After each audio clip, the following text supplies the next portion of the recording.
I did a video on quiet luxury, and I talked about what I thought quiet luxury was in terms of the fashion world, why I thought it was kind of gaining this popularity again, why we have sort of labeled it quiet luxury, because I think it's simply a style, in regards to fashion, a style where minimalism and classic dressing kind of intersect.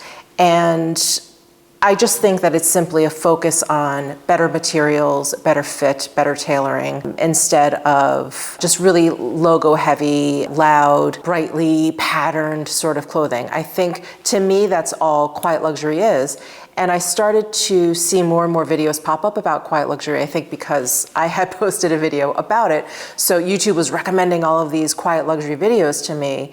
And the conversation around it was very different from what I had thought quiet luxury was. And a lot of people were addressing this sort of like stealth wealth, quiet luxury thing that was going on TikTok. And it had this very, I don't know, like I'm better than you sort of bent to it. And I was pretty shocked because I just was like, oh, I just thought that this was some sort of label that we were kind of giving this quiet luxury feel, this sort of like, we're not into logos, we're just really kind of more focused on the fabric and the materials.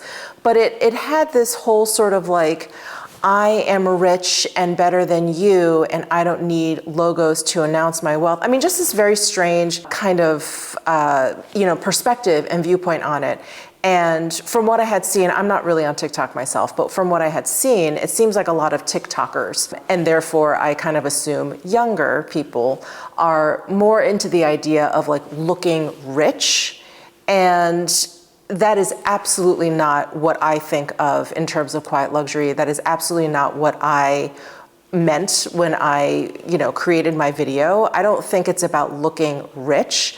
I think it's about kind of focusing on different aspects of the fashion world that aren't so loud and brazen and kind of announcing what you have on, whether it's expensive or not, and really focusing on things, like I said, fabric, material, fit, tailoring, the longevity of something, the quality of something. To me, that's more about dressing for you. That's more about sort of knowing what you have on you love, despite what anyone else thinks, despite what anyone else even knows or can see clearly. Yeah, I was really kind of upset when I was watching these other videos about quiet luxury, and not upset with those creators, but upset that, what they were addressing was this whole different kind of viewpoint on what quiet luxury is.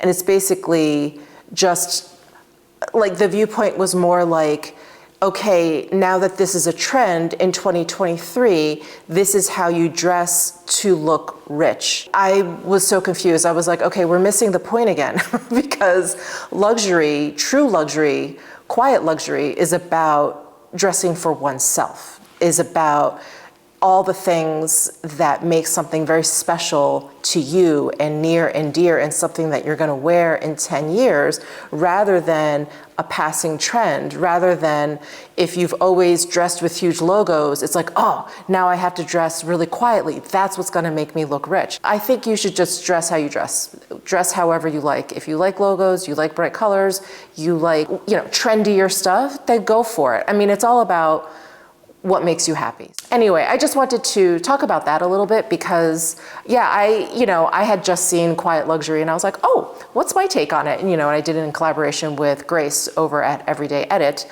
Definitely check out her channel. And I didn't really think about it in those terms. So anyway, I ended that video, my quiet luxury video, talking about ridiculous things I like to spend money on, which is basically just things that I like to spoil myself with, things that I really, really enjoy. And these are things that I generally enjoy, like in the privacy of my own home. And to me, that's the ultimate quiet luxury. And so many of you commented on what your quiet luxuries are. I had given the example because I had listened to a podcast about quiet luxury, and one of the hosts of the podcast, they said that their ultimate quiet luxury is buying extra legroom on a plane. And that to me is what quiet luxury is. I don't think it's this trend per se. I think it's crazy for it to be this like trend in dressing to look rich. It's so ridiculous to me because I'm like, wow, that is so not what it's about. What I wanted to share with you were some more ridiculous things I like to spend money on, or more quiet luxuries that I enjoy. So the first thing on my quiet luxury list is fresh flowers. I just received this beautiful bouquet from a friend of mine, and these are from JLF Florists. And I believe they deliver in LA and Las Vegas. Of course, I'll link them down below if you're interested. But those flowers are what prompted me to make this video, because I received the delivery and I just was, you know, like my breath was taken away at how beautiful they were. I was spending time figuring out where I wanted to put them, in the dining room, on the kitchen table. And then I came over to the kitchen and I had another order from JLF that came a few days ago. Actually, these roses are starting to, they're starting to go. But I have these roses over here. And I just thought to myself, I want fresh flowers everywhere. And then I thought, that's one of my quiet luxuries. It's one of the things that I want to spoil myself with. And I just love receiving fresh flowers. Just opening that door and getting that delivery, there is just nothing better. Absolutely nothing better. I think it completely transforms a room. It brings life to the room. Usually fresh flowers smell incredible. So it's this like ultra sensory sort of experience. And I just love them. I absolutely love them. This is absolutely one of the first things that I love to splurge on. So fresh flowers, definitely up there. Another thing I really have gotten into, and this is sort of a recent sort of quiet luxury. Sorry, I'm gonna be walking around in this video because I'm going to the things. And that is tea. So I've started spoiling myself and enjoying these little black teas as a little luxury for myself. And currently I have the Canyon Chai Nocturne, which is great for the evenings because it has chamomile in there. And then I have this Ashram Afternoon, which is just gorgeous looking. It has rose petals in there. Oh, I just love it. It doesn't have any caffeine. It's an herbal tea, but it just perks you up. It's really wonderful. And then I purchased this De Gren, I think that's how you pronounce it, De Gren teapot, which is so beautiful. It comes in different colors. And this is the cover, and it has the little tea strainer on the inside. It makes about 2 or 3 cups of tea, so it is perfect for any loose tea that you want a few cups of, or for me, I love making some nocturne for my husband and I in the evenings. The whole ceremony of like making the tea has become this little luxury. I don't do it every evening, and I don't even use my specialties every evening, or when I do make tea, I do have tea bags if I just want to quick do something. But yeah, when I really want to like sit down and enjoy my tea, I reach for these Balak teas and I use my De Gren teapot. I just love it because the whole process kind of soothes me. The whole process really comforts me. And by the time I start sipping the tea, I feel like I'm already like in a different mental space. It's so, so wonderful. And I've not always been like a tea lover. I've always associated it with being sick. You know, it was like whenever I got a cold, my mother would make me tea. And so I just never really liked it. And you guys know I'm a coffee drinker through and through. But I have really come to enjoy tea and like really understand which teas I enjoy. There's still a lot of teas that I don't like, but I've really come to enjoy like chai teas, chamomiles especially. I think that's my favorite type of tea. I love peppermint teas. I love these like interesting blends. Just really has become one of my favorite quiet luxuries. And then candles. Candles are probably the one thing that you will see in my home in every single room, including my laundry room, my guest room, rooms that I barely even use. There will always be at least one candle in there. I love home fragrance. I've started to get into reed diffusers as well. There's one in my family room. There's one in my entryway. There's one in my guest bathroom down here. I really, really just enjoy fragrance in general and home fragrances. And I think what I love most about home fragrances is switching them out and kind of matching either my mood or the season. And you guys know how much I enjoy the Diptyque and the Jo Malone advent calendars. So every holiday I go through those.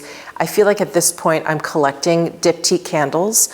This one was a limited edition, special edition Bay indoor-outdoor candle from, I think, last holiday season. So I have one that's actually just like a matte black, and that is sitting behind me when I'm filming in my filming room. This is a newer one, and this is the limited edition one with the gold speckles. Oh, I just love, love, love the base scent. This I can have burning all year round. But it is like a deeper rose fragrance, so it's perfect for like the fall, winter time. And as you guys know, I just picked up this Celine candle, which also has a really kind of deep rose fragrance. There's a little bit more sweetness to this one versus the Diptyque Bay candle, but both very, very deep, dark sort of rose fragrances. And this is probably my newest candle purchase, so I've been burning this one a lot. And as you guys know, I have a bunch on my dining table. They're all Diptyque. I have them in those photophores. I also have a ton of the Diptyque votives. Most of those, or the majority of those, are from the Advent calendar. I have those lined up on the sill of my dining room window. And I'm in my living room now with the fireplace, so I have this Jo Malone. This was their townhouse collection. I don't know if they still make this, and if they do, I think it's just on the Jo Malone site, but this one is glowing embers, so it smells like wood smoke, which is why I have it near the fireplace here. Oh, and I have a holiday candle in my kitchen. So I've got two going. I don't burn them at the same time. One is a very pine sort of fragrance. It's a holiday one from Nest. It's not their holiday candle. That one is much more kind of fresh and fruity. This one is the birchwood pine. And this one I had burning in the family room, which is right next to my kitchen, in the family room because we have a fake tree. And I thought, well, let's burn something that smells like pine and it'll make the tree seem more alive. But the one fragrance that I have in the kitchen is this one from Maison Francis Kurkdjian. This is one from the holidays, and it's basically their spicy bread one. Oh my God. It's so good. It just smells like you're baking a spiced bread with a lot of butter. A lot of butter. Oh my God, it's incredible. So that one is in my kitchen. So I like kind of placing my candles in certain places where it makes sense to me. And it just, oh my God, it brings me so much joy. Again, I don't come downstairs every morning and light them all up, but I will light a few. Like I'll light the kitchen one and maybe I'll light the one by the fireplace because there's quite a bit of distance between the two and they won't like run into one another. But candles, definitely one of my quiet luxuries, something I love to spoil myself with. Another quiet luxury of mine are slippers. And I used to just mindlessly get UGG slippers because I knew my size, I knew what to expect. I've gone through a gazillion pairs of UGG slippers. When I lived in New York City, they were great because they were warm, I could dog walk in them, they had a nice thick sole. But I'm starting to kind of get more and more into slippers, and I will show you. These look kind of grubby right now, but these are Jenny Kane. I think these are called the moccasin slipper, the shearling moccasin slipper. And then more recently, I purchased these cabin mock clogs. I don't know if I would call these slippers. These are more like a take on Birkenstocks. These are much more comfortable than Birkenstocks, by the way, because they're padded at the bottom. So comfy. But anyway, I'm really getting into, I guess it's like the leisure wear of feet, and that is slippers. So these I always have on. If I'm in the house, I always have them on. I love putting them on after my shower. I slip my feet in there. They're still really comfy, cozy. I tend to have, sorry, TMI, but I tend to have kind of sweaty feet. And so these were a gift. And so when I first put these on, I thought, oh my God, my feet are just gonna start sweating. But they don't. These are really breathable, I guess is the word I'm looking for. They're really breathable. They're so comfortable. The back can come up if you want, but I usually just kind of slide my feet right in there. And I love, love, love these. So now I've been eyeing some like cashmere travel slippers, ones that are kind of almost like socks, but they have like a soft bottom, maybe something like this. You're gonna see me haul those soon probably. But slippers for me are, I travel with them. I do not trust hotel slippers. Sometimes they can be a little janky. Sometimes I bring 2 pairs of slippers. I'm really big on my slippers. And especially when I'm traveling, I feel like I'm bringing a bit of like home comfort with me. And to me, there's nothing more luxurious than that, than bringing like comfort with you wherever you go. So that's slippers for me. Okay, we are moseying upstairs to continue this conversation. So if I become out of breath, it's because I'm going upstairs right now. But I wanted to share with you the next thing on my quiet luxury list, which is pajamas. Now this relates very closely to slippers. I probably will say the same things in regards to pajamas. However, to me, I don't think pajamas have to be fancy. I don't think that they have to be expensive. I don't think that they have to be of the best material. I think they have to be comforting. And I have a very wide range of pajamas. So these Lily silk pajamas are probably my fanciest pajamas, the pajamas that I wear the most, the pajamas that I would say are like proper pajamas. I do really enjoy these. They're 100% silk. So I do feel quite luxurious when I put these on. I would recommend these if you are looking for silk pajamas. This pajama set is by Aberjay, and these are glorious because they're a little bit thinner than the Lily silk. Now, before I started getting hot flashes, the Lily silk pajamas were great. These are better because I am getting hot flashes. So these are a little bit thinner, and I really love the pattern of these. These were actually a gift from Shiseido, so a big thank you to them, as were my Jenny Kane shearling moccasin slippers. So these pajamas I would definitely recommend if you're someone that kind of sleeps hot, but these are incredibly luxurious as well, 100% silk and gorgeous, and it comes in a bunch of different colors and patterns and stuff, really beautiful. However, my absolute ultimate quiet luxury, especially when it comes to pajamas, are these 100% cotton Champion sweatpants. I get these off of Amazon. I usually buy them 2 at a time because they will stretch out, the fabric will wear down, but they are just black, elastic-waisted, drawstring, simple pants. Like I said, I think they're 100% cotton. Yeah, 100% cotton. I get size large, and like I said, I order these off of Amazon. When they come, I snip the bottoms off right away because they're too long. I love these. These are my ultimate pajama pants. These are my ultimate lounge around the house pant. These are my ultimate walking the dog filming pant because since these are just 100% cotton, when I'm filming and I have makeup all over my hands, I just wipe them on my pants. So these act as like a paper towel as well. I have at least 10 pairs of these pants and I love them. I will never be without them. And these are my ultimate quiet luxury, these $15 Champion pants from Amazon.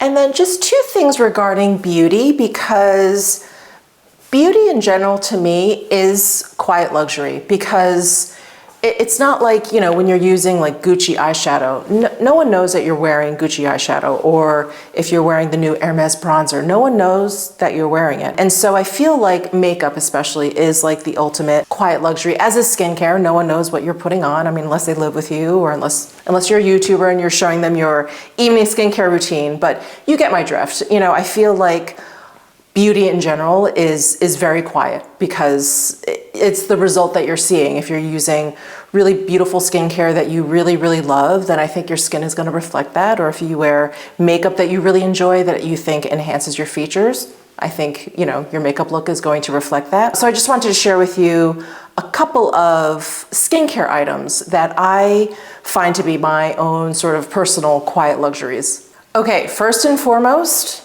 this Clé de Peau UV Protective Cream, SPF 50.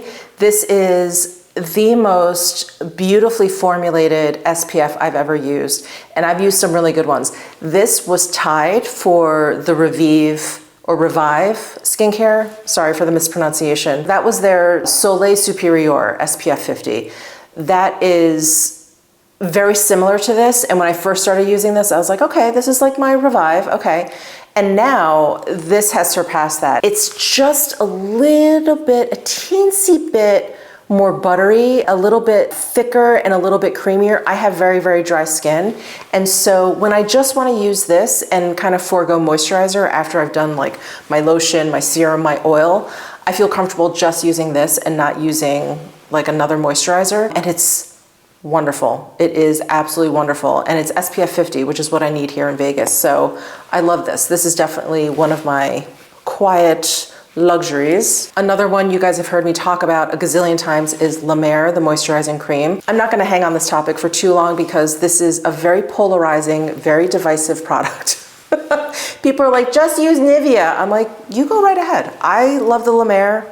I used to smoke 3 packs of cigarettes a day. I used to be a massive sun worshiper, and I have used La Mer for more than half of my life. And I think my skin looks pretty good. So anyway, we'll move on. Another kind of quiet luxury thing that I love in terms of beauty is facial mist. I just think it is one of those things that I really become kind of, not that I need it, but I've really come to depend on it to keep my skin feeling very moisturized. I got into the habit, I would say a couple years ago, I would wake up and I would just start spraying my face because I think it was like the air conditioning or maybe it was the heat at that time that was really kind of like making my skin very parched overnight. And when I wake up, I don't immediately like wash my face and do my skincare. I do what I need to do, and then I make coffee or whatever. So there's quite a bit of time before I get into my skincare. So I have started spraying my face as soon as I wake up. I'm sure I have more. Yes, I have another one over there. Anyway, I have a lot of facial mist. This one's pretty much done. This is the True Botanicals Nutrient Mist Calm version. This one I actually traveled with, and yeah, and I used a lot of it on the road. And I have this May Lindstrom, the Jasmine Garden. This one I use while I'm home because I don't want to travel with such a big glass bottle. But anyway, this one is wonderful. And I'll never forget when I whipped this out in Morocco. And I was traveling with 2 friends and I was spraying myself and I was like, oh, do you guys want a spritz? They were like, oh, okay. And I spritzed them or whatever. And it was so nice and cooling. It feels so great. It's such a amazing like refresher. They were like, oh, wow, I gotta start traveling with a mist, with a facial mist. And I was like, there's really something special about a facial mist. I gotta say. So this is one of life's little luxuries that I highly recommend. Okay, I could go on and on and on in terms of skincare and other things I love to kind of treat myself with in terms of skincare that are on my quiet luxury list, but let's move on because I want to kind of finish this conversation with perfume. So we are walking on over to my spare bedroom's bathroom, and I have a lot of perfume. And what's very interesting is before I started on my YouTube journey, I only ever used one perfume, and it is the Jo Malone Grapefruit Cologne, which I have heard rumors that they're discontinuing, okay? Can we not let that happen? Is there like a petition I can sign? Because I still love this. Even though I've definitely branched out, I still really love this grapefruit cologne. Oh, it's so good. So good. And I think what I love about perfumes is that they're so personal. And I used to love really having like a signature scent. Like when Michelle showed up, she always smelled like this. But now I really love matching, almost like my candles. I love matching a scent to the season, to my mood, to the occasion, to the time of day. And so, yeah, I've really acquired a lot of favorites. And I really love, obviously, I mean, don't we all? We love like a very unique fragrance. And there's some fragrances that really take off, right? That become so popular. The Maison Francis Kurkdjian's Baccarat, that one is like the first one to come to mind because now I feel like I smell it everywhere. And it used to be such a niche, very exclusive fragrance, but I want a fragrance that is a little bit less identifiable. And so let me just point out a couple of those to you. The first one is this Diptyque Orilla. This one has a very strong note of tobacco, which I happen to love, but there's like a sweet note in there too. And while it's not specifically notes of raspberry in here, the combination of the notes make this smell like there's tobacco and raspberry in here. And I am obsessed, and I don't use that word lightly. I'm obsessed with this fragrance, Orilla. It's available on the Diptyque site. Again, I'll link it down below if you're interested, but it's not available at all Diptyque retailers. It's not even available at all Diptyque boutiques. So this is a really special one. And every time I wear it, people are like, wow, what is that? It's so interesting. And I'll tell them, and they're like, oh, I've heard of diptyque, but I've never heard of this particular fragrance. And I love it. It's like my little secret. Another one that I love is from the Harmonist. This is called Hypnotizing Fire, and you guys have probably heard me talk about this quite a bit in terms of the candle and in terms of the fragrance. This is sexy, sexy, sexy in a bottle. It is very, very gourmand and deep, but it's not too sweet. And there's just a hint of wood smoke in there, and it's glorious. It is so incredible. I love wearing this for like a date night out. I also love, love, love this for the cooler months because it is so hypnotizing. It is so deep. But this is another one, no one can ever identify this because the Harmonist is a very niche fragrance brand, and yeah, it's just not that popular. I love this, and it's unisex, so I want to say to anyone out there who's looking to get lucky on a date, definitely try this one. And then the last one I want to mention, because again, I could go on, but this is from Frederic Malle. This is Promise. This is another fragrance that is kind of on the deeper side, but there is like kind of a light brightness to it as well. It kind of, you know, has one toe in each pond, and it's really, it's just so unique. And whenever I wear this, same thing. People are very, very intrigued by what it is. And when I mention what it is, they're like, oh, wow, never heard of that.